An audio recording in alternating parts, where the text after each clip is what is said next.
How was it determined that of all the actors who played Tevye, that Chaim Topol would become the Tevye to the world through cinema? Well, the Tevye on Broadway was Zero Mostel, and there were, I think, 6 others who followed Zero Mostel on Broadway. And Zero Mostel was the person people assumed would be in the film.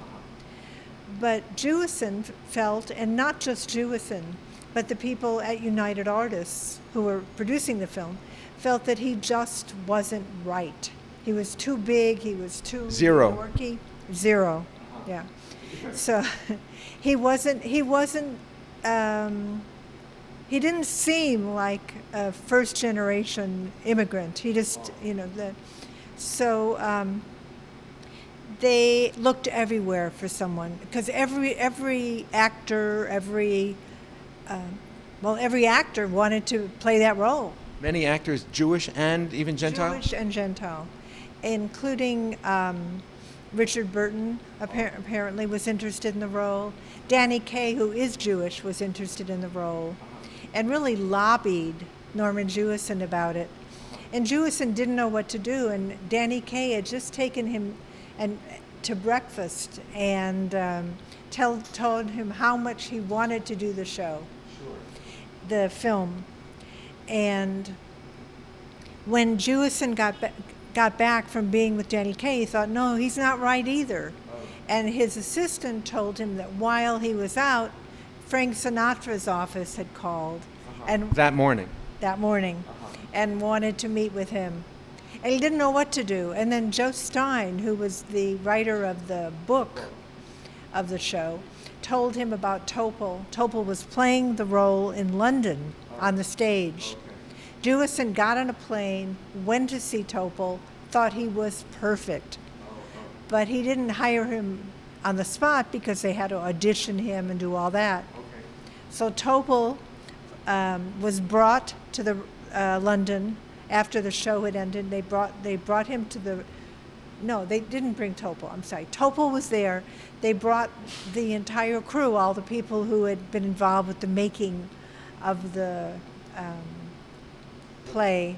The London version? No, the people who were involved in the making of the show. The original. The original. Gotcha. Everyone went to London to see Topol. Well, Topol was 30 years old at the time, but he had appeared in several Israeli films where he played old men. Oh. So everyone assumed that the Topol they were about to meet was an old man. And when Topol walked into the room, everyone is saying, "Where's Topol? Where's Topol?"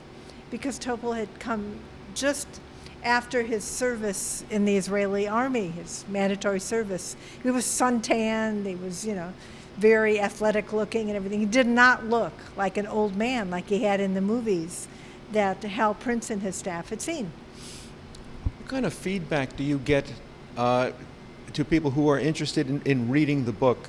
Does it hold a special place for them, this movie? It holds a special place for almost everyone for some reason or another. Because I remember when I told people I was writing a book about Fiddler on the Roof, everybody said, "What a great idea, I loved that film," or "I love that musical." So. Have you met the director of this picture or conferred with him? Yeah, Norman Jewison, that's who I was talking about. Yeah. No. Mark Lefkowitz. Oh, this man, no, I have not. Okay.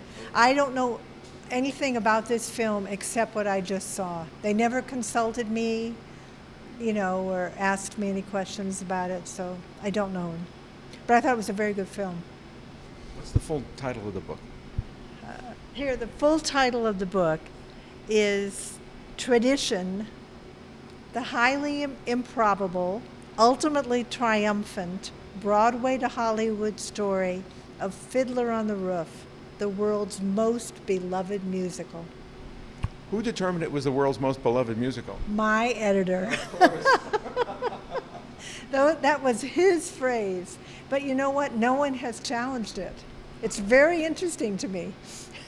No one has written me a note and said, "Beloved, never." People just love this book. The editor, is he Italian? He's Italian. Has he ever seen Fiorella? Fiorello LaGuardia? I'm sure he has. Okay.